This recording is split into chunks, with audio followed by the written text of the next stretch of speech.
I said, I didn't like you growing up. I said, like, I kind of felt like you put our guys away. You know what I mean? And as I get older, a little more mature, I'm like, well, you know what? These guys kind of were bad guys and they got caught and they're bad guys. You know, so when you went to the agency and they kind of reframed the mob to you and you were going after these guys, especially on an undercover basis, what was their kind of message to you and what were their thoughts?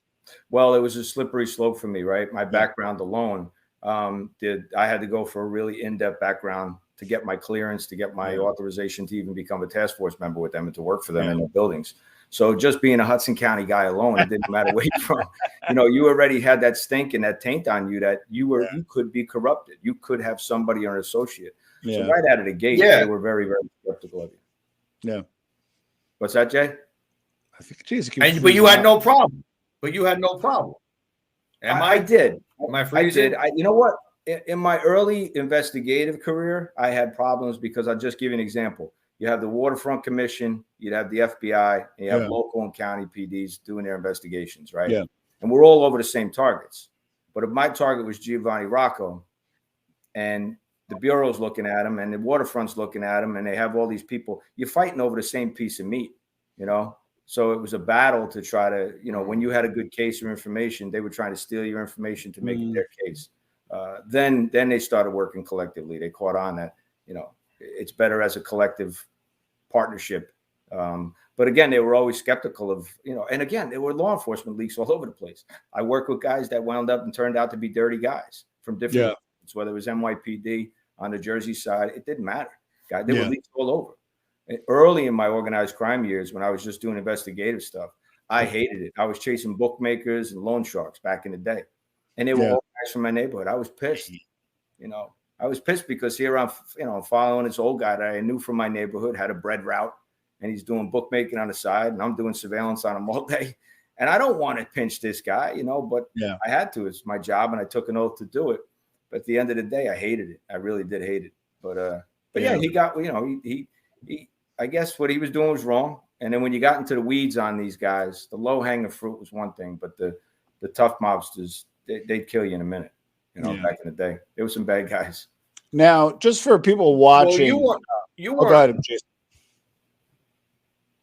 No, I'm saying you weren't arresting guys that you actually knew, were you?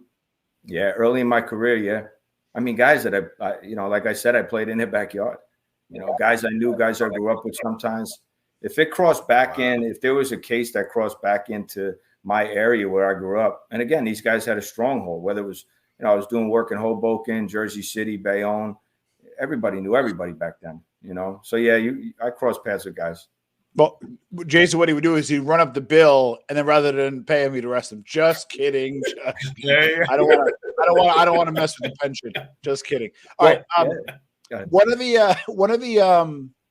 One of the areas now what makes New Jersey special for those, we actually have a lot of people overseas. I saw obviously outside of Jersey, Ohio, Georgia, so forth. So they're all over the country, which is pretty cool. And the world for that matter. We have about 20% overseas just from UK, Australia and Nordic countries. So there's a lot of questions. No, Jay, you're not breaking out, but you are freezing a little bit. But one of the things that people is special about New Jersey is there's 7 families here. You got the 5 families in New York. You got, you know, the DeCavalcantes, and you have the Philly kind of crew hanging out in South Jersey and some parts of Newark. Just me personally, and I'm not saying I was super connected, but less about, and the reason why I'm asking James questions first, I don't know many Colombo crews. I know Profaci's son was here, but he got into Calavita and got legitimate.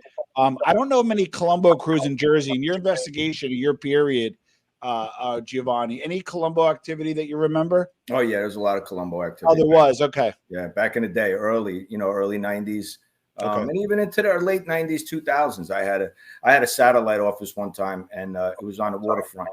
And here I thought we had this great little covert place, and we were kind of just hanging out, and they were calling it home.